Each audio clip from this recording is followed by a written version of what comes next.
Hi, I'm Mary and I am here today in the Adopt a Coastline location house. This is where the volunteers for Adopt a Coastline come and work on the various projects that Adopt a Coastline is working on at any given point in time. Be that making bins, making jewelry, working on websites, creating educational videos like we're doing today. Whatever the volunteers are doing, they have a place to stay when they're here with Adopt a Coastline, which is really great. It's an awesome location. So today's video is going to be all about sponges. And when I ask you this question in a few videos, but look at this thing. It's a sponge. That's your first spoiler alert. It's a sponge. Is it a plant? Is it an animal? If you've watched our seaweed video, is it a protist? Is it a, what is it? Actually, it's an animal. Sponges are animals. And in fact, they're the simplest animals on Earth.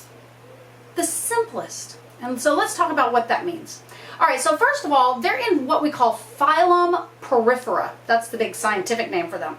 And Porifera means pore bearer. And not pore like I don't have any money, but pore like, you know, the tiny little holes in your face are the pores.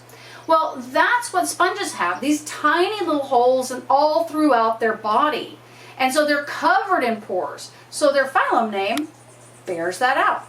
So let's talk about why they're the simplest animal. Basically, sponges have no tissues. They're the only animal that has no tissues.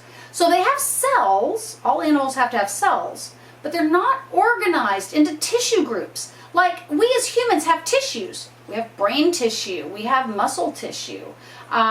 These guys don't have that. They just have cells.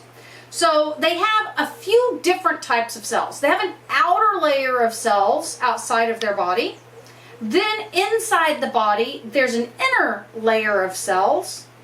And then in the middle part, in the inside part here, they have another layer of cells. These are what we call flagellated cells. Flagellated means it basically has a tail that wiggles like this. So the cell, like if my fist was a flagellated cell, this would be the flagella here. And what happens is, let me get a really big one my fist will fit in, like this. All right. This is a flagellated cell blown up a whole lot. The flagellated cells line the entire inside of this sponge. Okay, most of them have big openings. And the flagellated cells, the flagella beats back and forth like this. And there's millions upon millions of those in here. And they're all beating their flagella back and forth like this. And what it does is it creates a current. And it pulls water in from the outside through the body of the sponge inside. So once the water gets pulled through, there are cells inside called collar cells. And those little collar cells can grab food, teeny tiny microscopic food like bacteria. That's what these guys eat. Very, very small bacteria and plankton. So it grabs it and then it's digested in the inner cells, the ones that are kind of inside this sponge's body. So that's how it feeds. So basically, water comes in, here's the ocean, water comes in because these flagellated cells are beating, making this current. It pulls the water in, the collar cells trap all of the food, and then pure water comes out the top. So where it comes in at, the tiny little pores, and this is kind of a good one to see it. This you can almost see through. The tiny little pores, zillions of them through here. Each of those is called an ostia. That's where the water comes into the sponge. Then out of the top, most sponges have a big hole. That's called the osculum.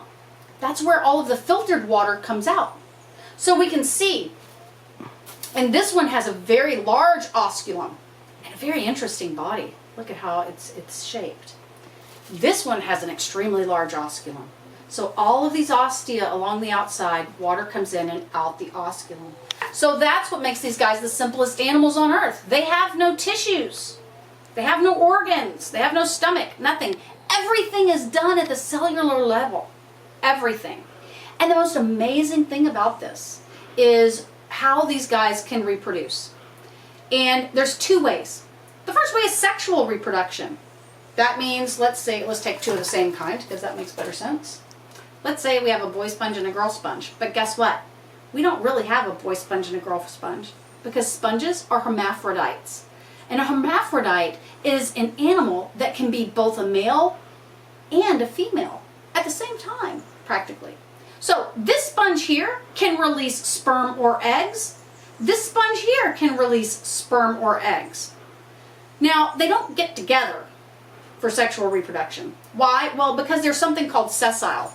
They stick to the bottom. They never move. They're almost like a tree once they're adults. So this one is going to reproduce, or this one's going to put out eggs, this one's going to put out sperm into the water. And in the water column, the egg will get fertilized. At that point, the fertilized egg becomes sponge larva as it develops. And it's not sessile. It floats through the ocean. It's planktonic. And eventually it gets to a place where it settles down and it grows into a new sponge.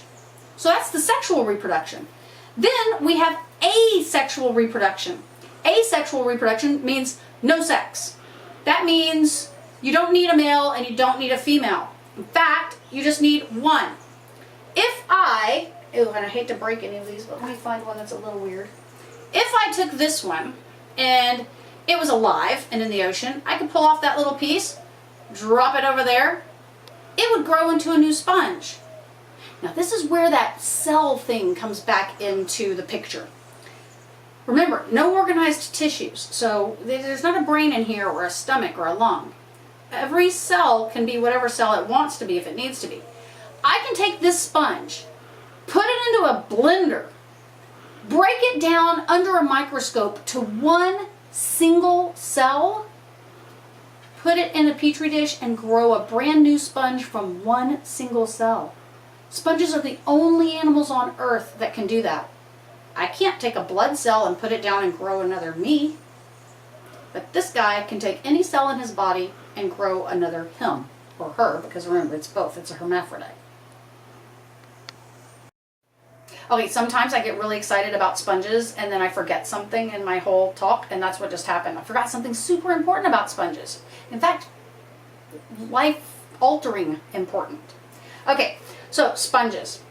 Scientists, it's right now when I'm filming this, it's the year 2019. Scientists are honing in, and I don't mean starting studies. I mean getting really close to finding chemicals inside of sponges that cure cancer.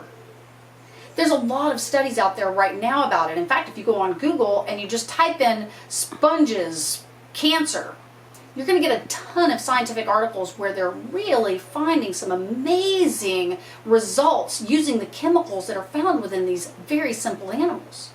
So you may think, oh, well, this is just some dumb animal just sitting out there doing nothing. It can't move.